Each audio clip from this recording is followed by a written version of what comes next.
non-stop, in a 747 jet, the latest they got.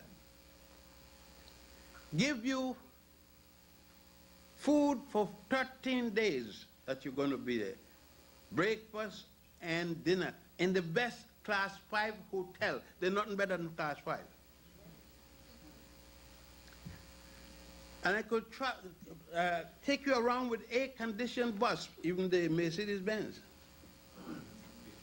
And in 2 days, when we're coming from Aswan to Luxor, and from Luxor to Dendera and Abydos and back, you get an extra box lunch. That means you get 2 high-class meals, and then carry to all the place on my brochure, bar none. And then give you a lecture in the day. And you have an hour after that lecture, question and answer period, and as long as you wish, I will go. The rest of the day is free. And if I could do that and charge you, I began charging you $900. I'm up to $1,500. Because every year, the airline goes up and the hotel goes up. And out of that, give tips to the workers. The ladies who work on the bedroom, clean the beds, the porters, and everything. And when you come to the airport, you don't carry your baggage. You got people to come to take up the baggage, put it on and people to put it on the bus, and you don't touch your baggage. You just put a scripture, a little signature, this is mine, and it comes to your room.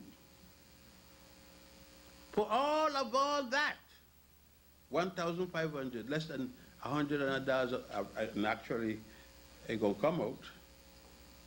And if I could do that, and all other people bring in people, they can't do it.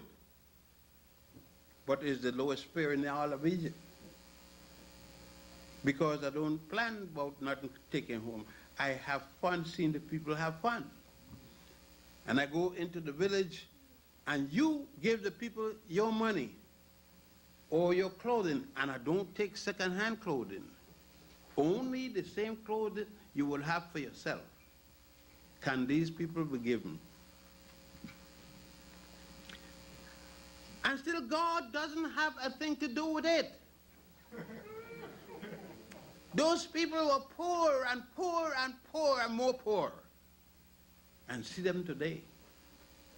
The Egyptian government is using Daboud as a center to carry people from the different colleges, the 5 major colleges, with 5 branches throughout the United States.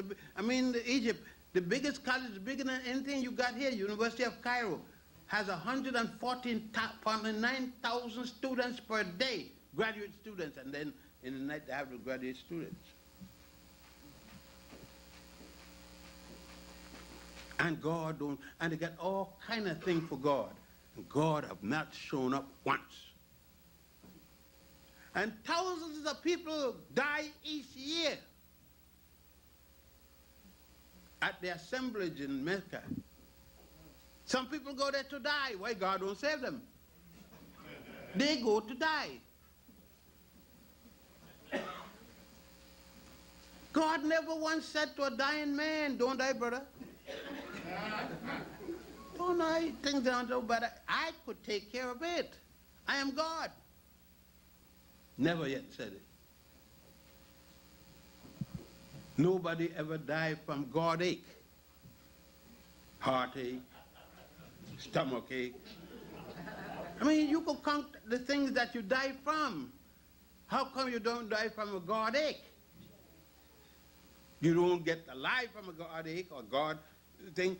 I am trying to figure all the things that happen. When you want to save yourself, you go to the doctor sends you to the drugstore. The druggist gives you something that may or may not help. Where does God come in? What does God do? When? Tell me something that God did and saved somebody you know. Didn't save you alive. He didn't have to save you You hear? It is nothing you can tell. Tell me of a situation where a man died, a woman too, and returned from heaven or hell or purgatory, any of the systems you got, and came back and tell you what happened. You hear all kind of lie, but when I was dying, I saw black light, and if they were dying, they would have been dead. All kind of damn lie about they see flash like this and flash like that. They were sick, but they weren't dead. All these kinds of things we have been taught, and we've been taught to make excuse to justify a thing which we are afraid of. We are afraid, and I was too, to a good extent. And still now I have some creepy feelings because it's unusual. It's unusual to not love a God. Everybody has a love in a God, and when most atheists die, and they die with a smile on their face, everybody said, he's smiling, but he got to not believe in what the way he believes. How the hell he got to believe it? He believes it because he's convinced that there is no God, or she is convinced, and a number of people die like that. Emerson, I'll give you just as a name. And I could give you Hamilton Jackson, the Virgin Islands, very prominent attorney. I could give you other people like that. Luis Ocampo, he had no reason to believe so. These are men who all believe as their parents taught them. But when they got experience enough, they realized that everything that they believed was caused by a God, was caused by human activity. All right, you said that God is responsible for the world. How many worlds are there? Not a world. They're worlds. Plural. Is he responsible for those worlds too? And if not, they don't have a God. What they have? Isn't God a figment of man's imagination? Don't we say, I believe in God the Father Almighty? Not I know. Never I know. You see all the buses that was there last night or the night before the funeral for Teresa. All called upon an unknown God. And they were respectful of the Indian government and the Indian God, the primary God in India. And they reminded us that the primary God in India looked like an Indian. And in India, there are 200 million Africans called